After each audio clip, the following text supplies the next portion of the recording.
দেখুন, সরকার সাহেব একটা বক্তব্য থেকে আমাকে উদ্দেশ্য করে একাধিক বক্তব্য থেকে যে আমি নাকি বিজেপির কাছ থেকে 30 কোটি টাকা নিয়েছি, এই মর্মে আমার নামে মিথ্যাচার করছে, পাবলিক ডোমিনে সামাজিকভাবে আমার সম্মানহানি করছে। তো আমি শওকত মোল্লার এই কথার উত্তর তো শওকত মোল্লার ভাষায় দিতে পারি না, আমি আইনি ভাষায় প্রতি উত্তর দিচ্ছি এবং আইনের মাধ্যমে সরকার সাহেবের কাছ থেকে জানতে চাইছি কবে, কোথায় 500 টাকার নোট না 1000 টাকার নোটের ব্যান্ডেল ছিল, নিয়েছি, কার মাধ্যমে নিয়েছি, কোর্টকে এসে জানান। আমি ক্রিমিনাল সাইড থেকে মামলা করেছি, আমি তার আমার ওনার বক্তব্য আমার মানহানি হয়েছে, সামাজিকভাবে আমার রেপুটেশনে আঘাত লেগেছে, সুতরাং তাকে এসে জবাব দিতে হবে।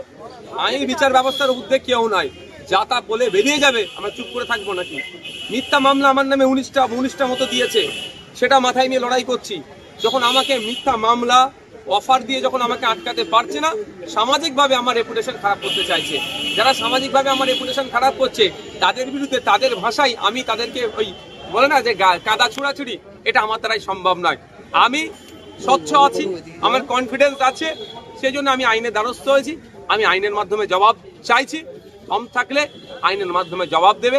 আমি আমার আইনজীবীর মাধ্যমে সেই তার আছে কোর্টে অ্যাপেয়ার হয়েছি, কোর্টে আমি আজকে মামলা দায়ের করেছি। দেখুন, একটা কথা বলি, আমাকে টার্গেট কেন করছে এটাই বুঝতে হবে। তো বিজেপি যেখানে 77টা এমএলএ, সেখানে কোনো সমস্যা নাই, অবজারভার নাই। সংযুক্ত মোর্চা তথা আইএসএফ এর একজন এমএলএর কাছে এত কেন? সংযুক্ত মোর্চার এক এমএলএ সারা রাজ্যের মানুষকে বুঝিয়ে দিচ্ছে বিজেপি তৃণমূলের বাইনারি কোন জায়গায়, আর অ্যাকচুয়াল মানুষের জানে কোনগুলো করতে হবে। ভয় পেয়েছে, আমাকে প্রথম অফার করেছে, অফার আমি প্রত্যাখ্যান করেছি। আমার নামে মিথ্যা মামলা দিয়েছে, আমাকে আটকাতে পারিনি। 42 দিন একবার জেল খাটালো, একবার 24 ঘন্টা জেল কাটালো। তাতেও আমি যখন ওদের কাছে মাথা নত করছি না, তাহলে ওরা কি দেখছে? সোশ্যাল মিডিয়ার প্ল্যাটফর্মটাকে আমার এগেনস্টে ব্যবহার করতে চাইছে। সেই জন্য ওরা কি করছে? আমার নামে মিথ্যাচার করছে। কোনোদিন দেখবেন এআই দিয়ে ভিডিও বানাবে বা ছবি পোস্ট করবে, বিজেপির কোনো নেতা বা কারোর সাথে আমার ছবি পোস্ট করে দিতে পারে। তবে আমি এতটুকুই বুঝি যে কোনো রাস্তার পথকুকুর যদি মানুষকে কামড়ে নেয়, মানুষের উচিত হবে না এই পথকুকুরকে কামড়ানো, তো যথাযথ ট্রিটমেন্ট করার জন্যই উচিত হবে। সুতরাং আমাকে কেউ মানে কুভাষা কথা বলে, আমাকে কেউ মিথ্যার আশ্রয় নিয়ে আমার এগেনস্টে মিথ্যাচার করবে, আমিও মিথ্যার আশ্রয় নিয়ে তার এগেনস্টে মিথ্যাচার করব, এই কাদা ছুড়াছুড়ি অন্তত আমার রাজনীতির কেরিয়ার আমি করতে চাই না। কারণ আমি ক্ষমতা দখলের জন্য রাজনীতিতে আসিনি, সমাজ ব্যবস্থা পরিবর্তনের জন্য এসেছি। সমাজ ব্যবস্থা পরিবর্তন করতে গেলে অনেকটা স্যাক্রিফাইস করতে হয়, অনেকটা গায়ে মেখে দিতে হয়। আমি অনেকটা গায়ে মেখেছি, কিন্তু এই নোংরামির চরম সীমায় পৌঁছে যাচ্ছে, সেই জন্য আমি কোর্টের দ্বারস্থ হয়েছি। অবাঞ্ছিত মন্তব্য হয়, তাহলে সাধারণ কর্মী যারা আছে তারা তো অ্যাসিড মেরে দেবে। বিজেপি নেতারা অনেক ফুল বকছে, আব্দুর রহিম বক্সি সাহেবদের দল এখন শাসন কার্যে আছে। কিভাবে শুভেন্দু অধিকারী পার পেয়ে যাচ্ছে পশ্চিমবাংলায় 1.5 কোটি রোহিঙ্গা আছে বলে, যেখানে সেন্ট্রাল গভর্নমেন্ট সুপ্রিম কোর্টে অ্যাফিডেভিট দিচ্ছে 40,000-এর একটু বেশি রোহিঙ্গা সারা ভারতবর্ষে আছে, সেখানে 1.5 কোটি শুধু পশ্চিমবাংলায় কি করে থাকে? চরম অনৈতিক কথা বলছে। কিন্তু এই কথার জবাব অফিসিয়ালি বা পশ্চিমবাংলা সরকারের পক্ষ থেকে বা তৃণমূল কংগ্রেসের পক্ষ থেকে খণ্ডন করছে না। ওই কিছু আব্দুর রহিম বক্সি, কোনো জায়গায় শওকত মোল্লা, কোনো জায়গায় জাহাঙ্গীর খান, কোনো জায়গায় কাজল শেখদেরকে দিয়ে উত্তর দিয়ে যাচ্ছে, মানে বাইনারি পলিটিক্সটাকে আরো ভালো করে তৈরি করছে। আব্দুর রহিম বক্সি সাহেবের কাজ হতো, যখন বলেছিল ক্ষমতায় আসলে তৃণমূলের মুসলিম বিধায়কগুলোকে বিধানসভা থেকে ছুড়ে রাস্তায় ফেলে দেবো, বার করে দেবো, তখন শুভেন্দু অধিকারীর বিরুদ্ধে আইনত ব্যবস্থা গ্রহণ করা। দুর্ভাগ্য আমাদের, আইনত ব্যবস্থা গ্রহণ করতে হয়তো অনেকে চাইলেও তৃণমূলের সুপ্রিমো এটাকে আটকে দিয়েছে। এই যে আব্দুর রহিম বক্সি সাহেব যে কথা বলেছেন, আমি মনে করি চরম অসংসদীয়, অগণতান্ত্রিক কথা। এই কথাকে কোনোদিন মান্যতা দেওয়া যায় না। তৃণমূল কংগ্রেস এই ধরনের কথা লাগাম দেওয়ার চেষ্টা করুক, তার সুপ্রিমো এটা আশা করবো। পুরুলিয়াতে যার বাড়িতে রেড হয়েছে, দাদা একসময় দাবুতে দেখুন, ভোট যত এগিয়ে এসছে জওয়ানের সেন্ট্রাল এজেন্সি তৎপরতা বাড়ছে, তবে আমি একটা আশার আলো কিছু দেখতে পাই না। কারণ আমি দেখলাম 4.5 বছর কিভাবে সেন্ট্রাল এজেন্সি ঘুমিয়েছিল, যারা পোস্টপোল ভায়োলেন্স করলো, যাদেরকে ন্যাশনাল হিউম্যান রাইটস কমিশন যাদেরকে নটোরিয়াস ক্রিমিনাল বললো, সেই মামলা এখন কত দূরে। আর ইতিপূর্বে বিভিন্ন চাকরির বিক্রি থেকে শুরু করে বিভিন্ন ক্ষেত্রে কোনো একটা লেভেল পর্যন্ত গিয়ে সেন্ট্রাল এজেন্সি আটকে যাচ্ছে। সেই মনে পড়ে যাচ্ছে সেই বিখ্যাত উক্তি চর্চিত কাকুর যে সাহেব পর্যন্ত পৌঁছাতে পারবে না। আমরা চাই এই যে দুর্নীতি হয়েছে, আপনি বালি বলুন আর চাকরি বিক্রি বলুন, ওদের ক্ষমতা নাই বুথস্তর বা ব্লকের বা জেলার নেতৃত্ব যে এটাকে কন্ট্রোল করে নেবে বা এটাকে হজম করে নেবে। এটা ঘুরে ফিরে না কোনো ঘাট হয়ে ঢোকাট হয়ে কলকাতার কোনো একটা ঘাটে এসে পৌঁছায়। সেই ঘাটে কি সিবিআই ইডি এসে তদন্ত করবে? এটা আমার প্রশ্ন। আমাকাই এই ভোটের পারসেপশন নতুন তৈরি করা হচ্ছে, বাইনারি পলিটিক্স হয়তো এটা দিয়ে হবে, এর বাইরের কিছু হবে বলে আমি ভরসা করতে পারছি না। যদি হয়তো ওয়েল অ্যান্ড গুড। পরীক্ষা দেখা গেছে ভিন রাজ্যে বিভিন্ন চাকরি প্রার্থী তারা এসেছে, তো বিষয়টা অন্যরকম হয়ে গেছে, এখানেই চাকরি গেলে ভিন রাজ্যে দেখুন ব্যাপারটা হচ্ছে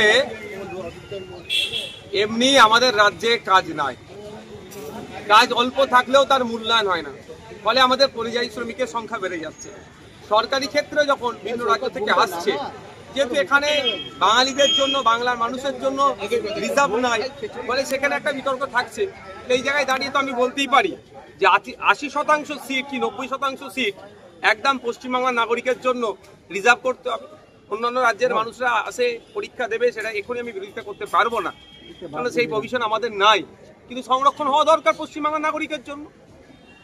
কিন্তু যারা দ্বিতীয়বার পরীক্ষায় বসছেন, অলরেডি তারা 8 বছর 10 বছর চাকরি করে নিলেন, তাদের কথা আমরা একবারও ভাবছি না। রাজ্য সরকার তার অপদার্থতা ব্যর্থতা ঢাকার জন্য সকলকেই আবার নতুন করে পরীক্ষায় বসতে ব্যবস্থা করলো। জানি না এটা কত স্বচ্ছতার সাথে আবার নিয়োগ হবে।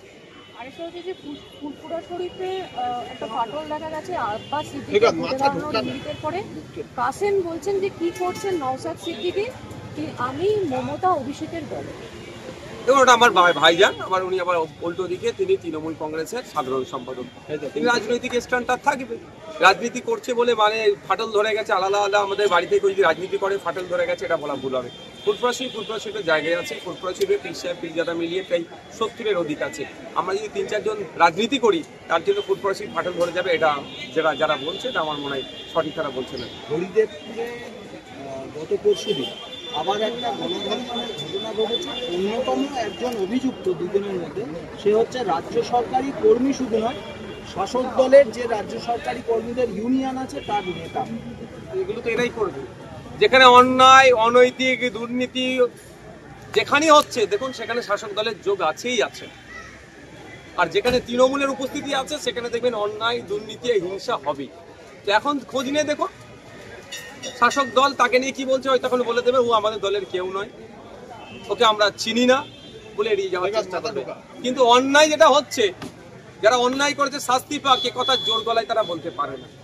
কারণ যদি একথা জোর গলায় বলে তাহলে শাসক দলের শীর্ষস্থানীয় বিভিন্ন যারা সেক্টরের লিডার্স আছে তাদেরকে দেবেন জেলের মধ্যে রাখতে হবে। কেউ এই ধরনের অনৈতিক কাজের সাথে যুক্ত, কেউ দুর্নীতির সাথে যুক্ত, মানে এরা এক একটা রত্ন। আর তৃণমূল কংগ্রেস এই ধরনের রত্নকেই সামনের সারিতে নিয়ে আসে।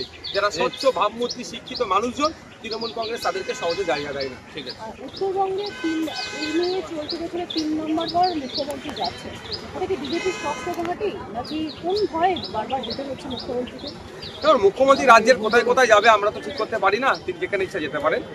তবে মুখ্যমন্ত্রীর যে প্রমিসগুলো করে ক্ষমতায় এসেছিলেন 2011-এর আগে, যে কথা গল্পগুলো শুনিয়েছিলেন, সেগুলো কটা বাস্তবায়ন করছে এটা আমরা চাইবো। উত্তরবঙ্গে যাচ্ছেন, চা শ্রমিকদের বঞ্চনের কথা তিনি মুখে বলছেন না।